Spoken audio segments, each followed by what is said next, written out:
He's a piece of shit. Finan laughed as he smoothed Osrith's hair from her eyes. It was nearly morning and she needed to be back at the palace. Guarding the Earthling had been the luck she had needed. No, not luck. God always had a plan. It was just sometimes he hid the instructions and made you have to work out the purpose for yourself, blind alleys and all. The warmth of the fire banked up well circulated around them. The house she rented was good value, and enough for her, who abided at the palace most days and nights. When she had first caught the eye of King Alfred, who had seen her defending herself against 3 thieves with daggers and dirty tricks, besting all 3, he told her she was wanted to guard young Prince Edward. Guard against who? She'd asked. Everyone. A man called Odda the Younger told her. Danes, rebels, assassins. Ethelwold, especially Ethelwold. So she had done, and the wealth in her bag had grown. Tonight, though, she had chanced on Uted's men celebrating a battle win at a place called Aylesbury, and Finan had chanced again on Osrith. Truly. And I know Uted. Osrith leaned up to kiss him, trailing her hand down his face. Ethelred, Alfred's brother, died. He refused to name Ethelwold as heir. He curpsuited bound up with oaths. To be honest, considering the shit these oaths have brought us, I think the bug likes making oaths to the King of Wessex. Osrith kissed his warm neck. He had told her once he had been a prince of the Ulstermen. She had told him she was queen of Bernicia and would take Dirria back from the Danes. And they laughed again at their stories. Mogilmir, he whispered, hotly, near her ear. My gallant darling. Finan M.A. tilde squared R. Osrith replied, trailing her fingers lightly, intentfully, down his leg. Finan the Great. The Agile. I was called, he said, sliding her down and pushing Osrith's knees apart with his own. 88,888,888. If Allah had been shocked by Osrith's presence as the proto-light of dawn dared tell tales on the events of the night, a hand scrabbling over the edge of the door of her mean house, she did not show it. The body thumped outside, blocking the door, and the British healer left her pot and moved through the mud to find Osrith lying beside it. The woman helped her up, scooping her arm over her shoulder, and the cloak around Osrith slipped from her shoulders. In her hand, a bag of silver. Alan hailed. The woman was lucky, she thought, lucky or cunning enough to have this amount to hand. It wasn't hers, she did not earn it. That had never concerned Allah. All wealth had once been in the ground of the Britons, before the Romans invaded and stole most of it. She could walk, at least, with help. Osrith's legs dragged in the soft ground of Allah's home, falling against the wooden bed frame as she stumbled. But she was shocked. The ferocity of the damage to the woman's body meant that she had been abused by someone who had wanted to cause her real harm, and Allah suspected she knew where it came from. The silver was meaningless, then, for it meant she had not betrayed Allah and the Britons. She looked at the woman again, who was trembling and shaking, as every position of rest was agony for her. But she could not be sure. She could never be sure, now. And the plan, inevitable, as it was always inevitable, was going to have to begin. Though the king was dying, a seed of doubt about their Cymric neighbors was planted in the minds of the Saxons. 20 generations of Allah's community had lived on this land, which was now called Wessex. Now they, too, would have to move west, ever the push west by the Saxons, who now, themselves, were being pressed. Era. Allah called, through the door. Her 11-year-old daughter appeared at the door, black hair, pale face. Yes, Mama. Allah bent her head to her daughter. Take these coins, take them to every woman here. They are to prepare. Yes, Mama. The girl took the bag, hiding it in her shawl. But not yet. Not at once, not as a collective. 1 or 2 families would go, unnoticed, unnoticeable, as they always were, until no Cymric lived in Winchester anymore. Allah looked back to Osrith, another Saxon with little sense. Even after last time she thought the young woman knew to look after herself. She inhaled. Allah would give her the time, and be one of the last to leave. But the question was, where to begin? With the outer wounds, deeply scored and gouged and flayed. Warm, pre-boiled water was the start. The many soothing balms the woman had bought with the silver next. Allah looked at Osrith again, and thought of the man who had refused to leave Allah's house when she had stemmed the bleeding caused by the cumulative effects of the roots the woman had been misusing.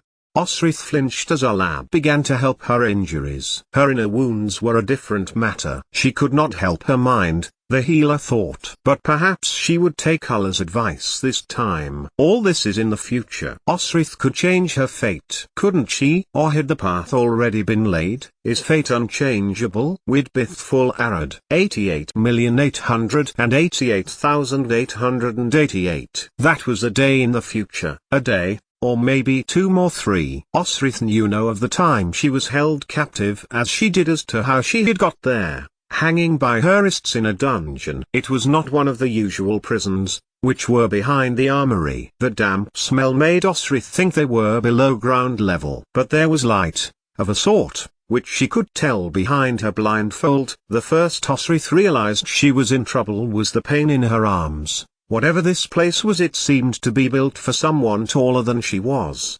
The silence was broken by a voice near her ear. You have one chance to tell me the truth. It was her brother. What truth? Osrith did not know, and besides, she was gagged, even if she did know what truth to speak. The Lord Utad demands you speak. That was Ethelwold. A chill stole over Osrith. If Utad and Ethelwold were together, keeping her prisoner, then this was a terrible sign. There had been other signs. Being called a witch by people in the street, asked her business at Great Pelgate, Edward's questioning of her. But to have both men there, who she has crossed more than once in the past, that was not good news. Osrith struggled with her wrists, to try to get them looser, but was only rewarded with a punch to the stomach. Then, the cord was removed from her mouth. I came to you to pay the price of my debt owed. Osrith spat, her mouth dry as she spoke into the blackness. You have the payment? Neither Ethelwold nor Utad replied. Lord Ethelwold,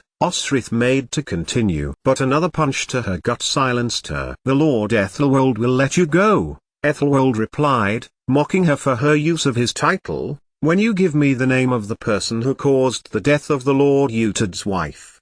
I do not need to know. Utad was standing just behind Ethelwold, and he was pulling at his bearded chin, as if considering something. Then what are we doing here? Osrith heard Ethelwold ask, playing Daffel. A thump beside her caused Osrith to turn. Shut your mouth, Ethelwold, Utad's voice. He can't, Osrith shot back. A perfectly good ass was ruined when someone stuck teeth in his. Tell me, what did you bring to pay for your crime? Silver. Or at least, I had it in my hand before the Lord Utad assaulted me. It is here, Utad said, which explains your role perfectly. Then, if I have paid the word yield, Osrith pointed out, there is no reason for you to be keeping me here. She heard Utad's boots on the stone floor before her. He did not jump on her words immediately, and Osrith sensed Ethelwold was waiting for Utad's lead. Britons came to practice magic on her, Utad proposed. At a time most vulnerable. Your wife went to Britons to ease her pain near the end of her time.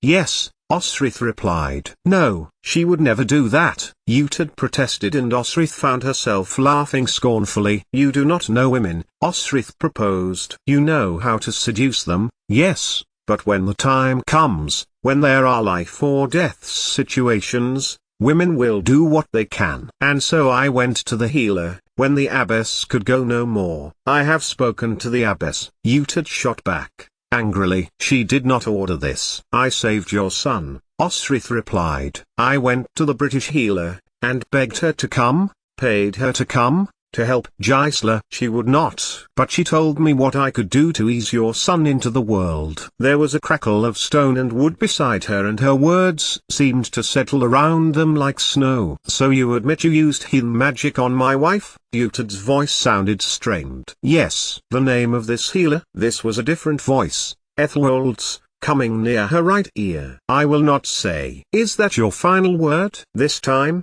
Utad. If she told them, the Britons were all condemned, she at least might get whipped, but if questioned after being released, she could deny it, say she was forced to say something. Yet, there was a fundamental truth to it all. She had gone to Allah, she had listened to her. My final word is this, Utad of Bibbenberg, Osrith cautioned. My first instinct was to help your wife, and my second to help your son. Would you not have done anything to help them? I have heard enough." But Osrith was not ready to be silenced. An anger was glowing in her, and his dismissal of it all oxygenated it. Though she should not have, Osrith opened her mouth once more. "You think you know everything? You think you can control the people around you?" If Gisela chose the Britons to help her, there was a reason. No one goes to the Britons lightly. They are the last resort. Gisela probably knew the birth was going to be difficult, which is why I let her through the gates to them. You let her through, or leave her this side,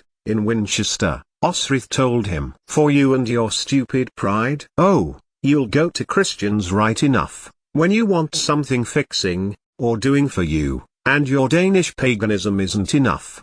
How arrogant. The words were catching in her throat now, and Osrith should probably have got the hint to stop, but her words flowed, born from rage and anger at her brother, choosing Danes and their gods over the family he left, over the name of his home, which he was so arrogantly desperate to cling to, regardless.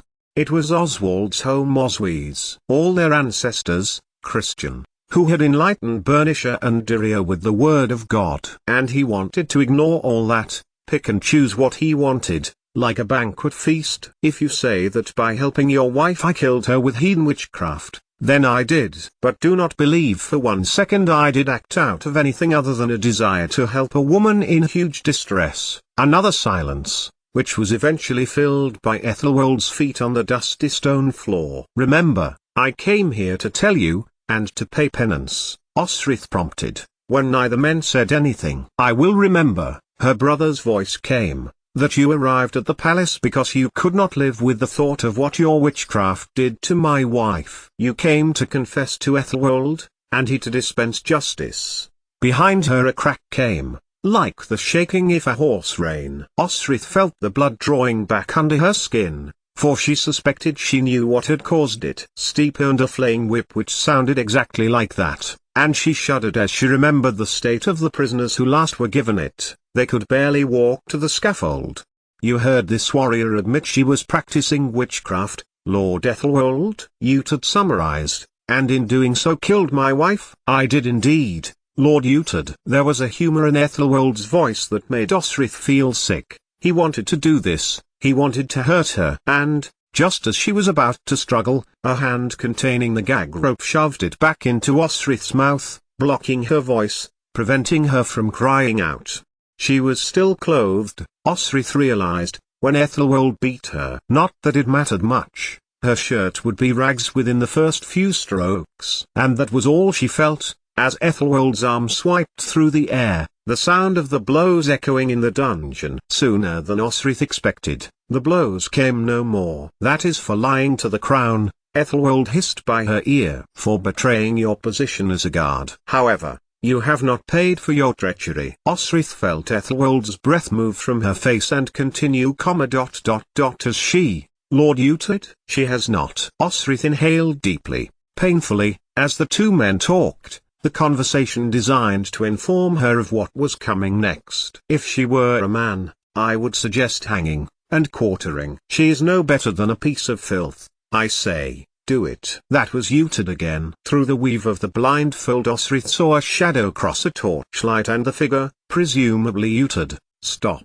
He was blind to women, Osrith raged, silently, their worth to him in being fed or have a comfortable household, or wanting them to hump them, or deriding those to whom he was not attracted, dismissed them as worthless. Even Abbess Hilt he could not appreciate for her piety. In no part of her brother's mind did a dimension to allow him to comprehend an intelligent woman like the Abbess, and with it that she was entirely unconnected to him in any erotic way. Even this, with his own sister, and Osrith admitted that he didn't know that she was his sister, had to come to this. This was no trial, this was no justice, it was one Dane's chosen revenge. Osrith used her tongue to manipulate the rope in her mouth and spat it out onto the floor. "Lord Ethelwold," Osrith petitioned, "I came to you with Wergild. I expect to be brought to trial, as you were, to hear the king's justice." His reply, however, made Osrith gasp, as Ethelwold tore the blindfold from Osrith's face. "I am the king," he snarled. The king above ... Alfred ... He has not long for this world. He cannot deal with this now, so he dispenses such roles to his other lords. Now, we, his lords, take the strain. And what is that? He leaned close to her ear. Whatever I choose it to be. I attempt to save your wife's life and I am treated in this way? These words Osrith spat towards her brother, and for once, Uhtred had no answer. But Ethelwald had. Raising the whip, he brought it down between her shoulder blades. Pain like fire spread out from the wound. 3 more, and she was panting at the agony. Then ... I wish I hadn't. Uhtred ... of Bibbenberg, Osrith breathed, the words heavy. That means your son would have died too, and if I had known all about this injustice. And, as more flaying came to her thighs and her brother laughed, Osrith's mind drifted to the time, with Skade, and how sorry he had felt for him. He had heard her say that he would soon be in need of a woman. I wish that seer had ended your life. It was not a short, rather, a cold statement, and, when Uhtred had not moved his head, Osrith wondered whether he had heard her. What? Uhtred's reply was slow in coming, but he still did not move in the shadows. Maybe her curse endures. You have no land, your family are taken to be Christian, and you are bound by oath to a land you despise. I do not hate you, Uhtred, I pity you. There was a pause of a heartbeat, and then Uhtred did turn and, in the darkness, glared at her with a kind of mania on his face. Then he turned away. Do as you will, Ethelwald, Uhtred said, strode away without turning his head, and she heard the king's nephew shuffle his feet in anticipation, and Osrith inhaled as deeply as she could. Uhtred of Bibbenberg, Osrith screamed, with all the force she could manage. Go fuck yourself. 88,888,888. And Ethelwald cut down her hanging arms, which was a great relief. What was not was the aching sensation still all over her body. Osrith sought to fold her arms round herself when Ethelwald began to pace around her, the candlelight shining off his pale orange hair, his beard, his lascivious eyes. No, Ethelwald said, shaking his head, after he had looked over her body, scrutinizing it as if Osrith were a horse he was considering buying. No, no, no, no, no, he continued, folding his arms, and resting his chin between a thumb and forefinger. No, that won't do at all. Turn around. Osrith turned. Perhaps if she did as he asked, she might get out of this situation. But another part of her mind told her that she was in deep trouble, and if he asked again and Osrith told him of the Britons, Allah would be hanged anyway. Instead, Osrith let Ethelwald touch her waist, and pull her tightly to him. He reached at her back, his fingers playing in the pulpy mess that he had caused, then ran his hands all over her, as if lovers, frantically trying to touch one another. The word "jilled," Osrith demanded. But Ethelwald shook his head. As far as I know, you brought none. A trap, cursed Osrith, as she thought about her abduction. Ethelwald, meanwhile, was fondling the curves of her body. I have thought about your body, Ethelwald continued, running his hands down her arms. Strong as a man, your muscles tight, your body firm. His voice trailed off and he stepped past Osrith. Now, I wonder, what would you look like showing yourself off in a dress? Osrith turned and watched Ethelwald walk over to a chest, which was by the wall of the windowless cell. Yes, Osrith noticed, windowless, a chest, a wooden door set in between stone walls, damp, so below ground level.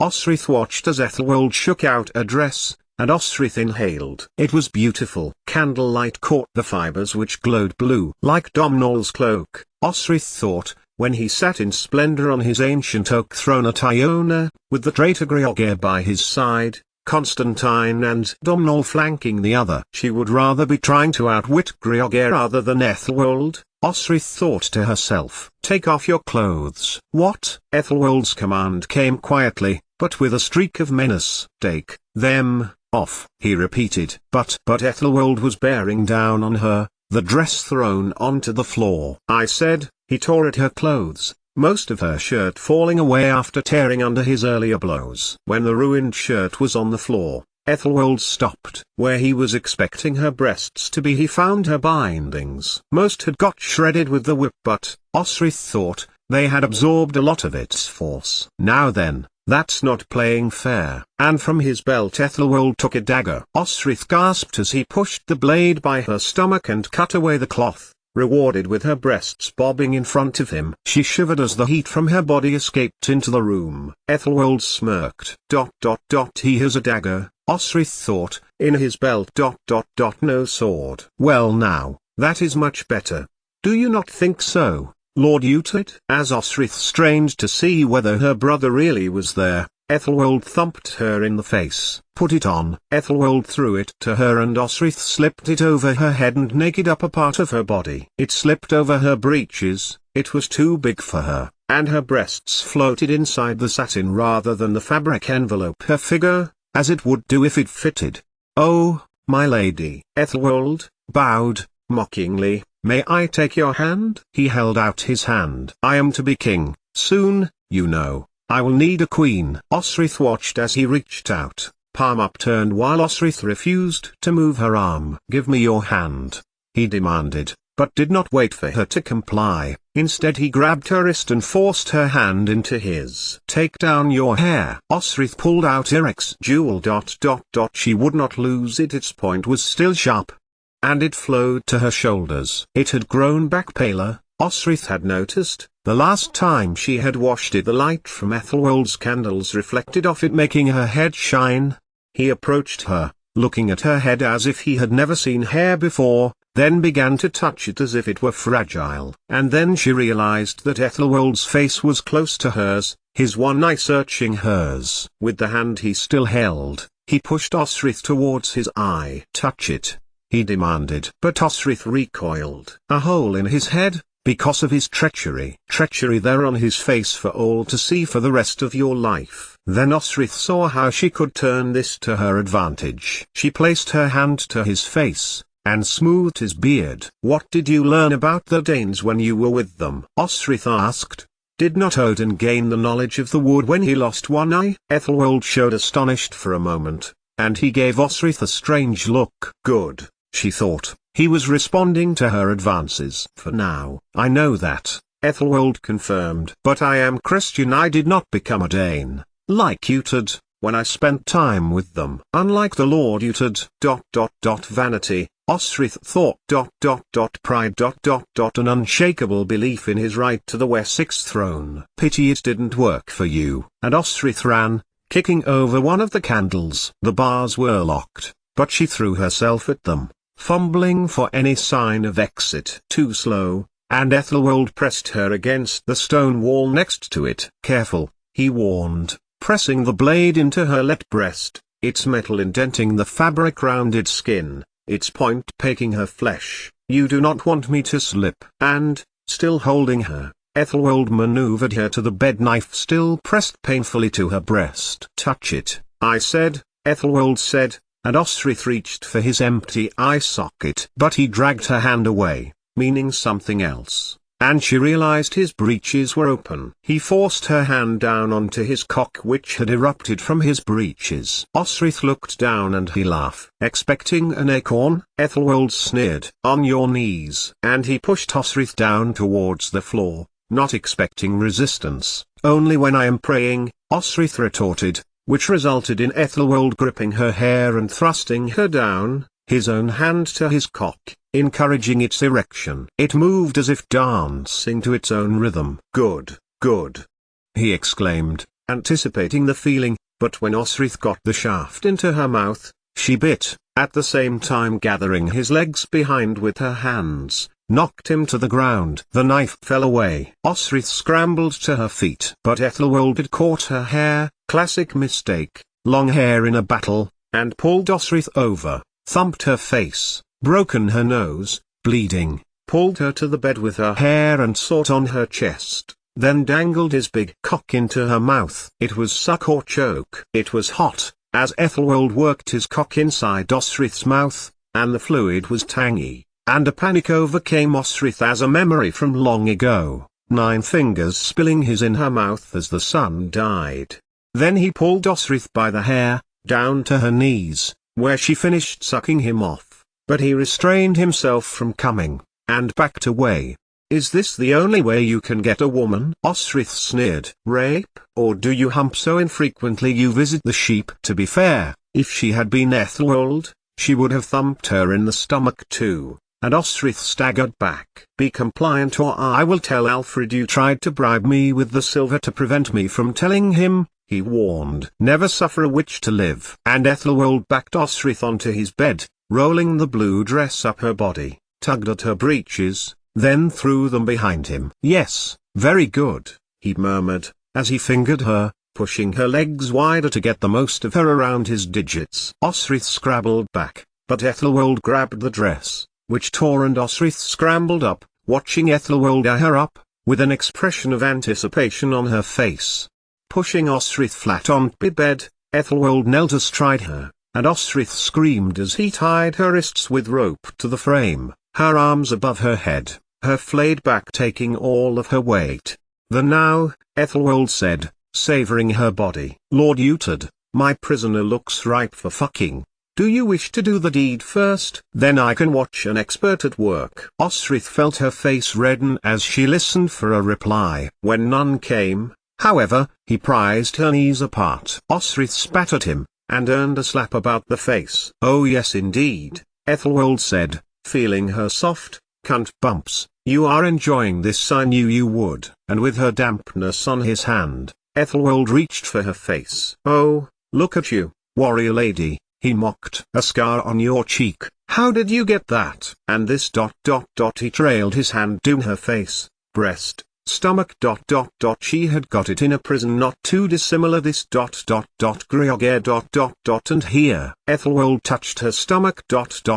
This is no body of a maid. Then suddenly, Ethelwald's hands were on her cunt again, trying her hole out for size with all of his fingers. "Are you enjoying this?" A voice came from beyond the cell. So he was there, Osrith thought, outraged. "How dare he?" "Oh I am," Ethelwald replied, withdrawing his hand, a fluid like uncooked egg white coating his fingers. He wiped it over her tits, gleefully, flicking first one nipple as he grabbed one breast, then worked on another. Osrith couldn't help but throw her head back a little and arch her neck at the unwanted pleasure. The shock of Ethelwald pushing himself inside her made Osrith rear back at the effort, and it wasn't long before he was vigorously humping her, his cock broad, pushing the walls of her cunt with too much friction. She wasn't ready, and it hurt. He knew it, because of the smirk on his face. Osrith turned her head away as she sought to think of something else. What could help her escape? Could she fight back enough? Ethelwald was slowing down now. He hadn't come, yet his cock remained stiff. Edward had learned to do that,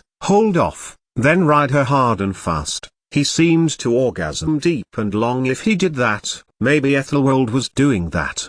He seemed to be looking at her face, curiously, as if expected to find a certain expression upon it. "Am I not appalling you?"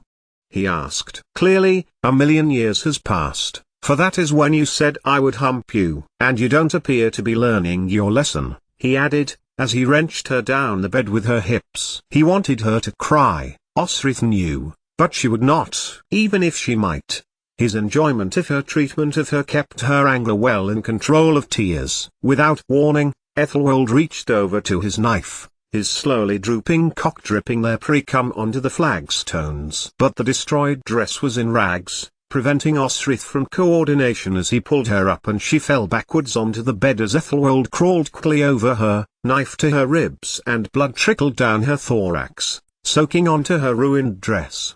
"I learned a lot with the dames," he said, bringing his blood-stained hand to his lips as he worked her other nipple with his left hand until it stood pured from her breast, throbbing from Ethelwald's deliberate crushing of it between his fingers.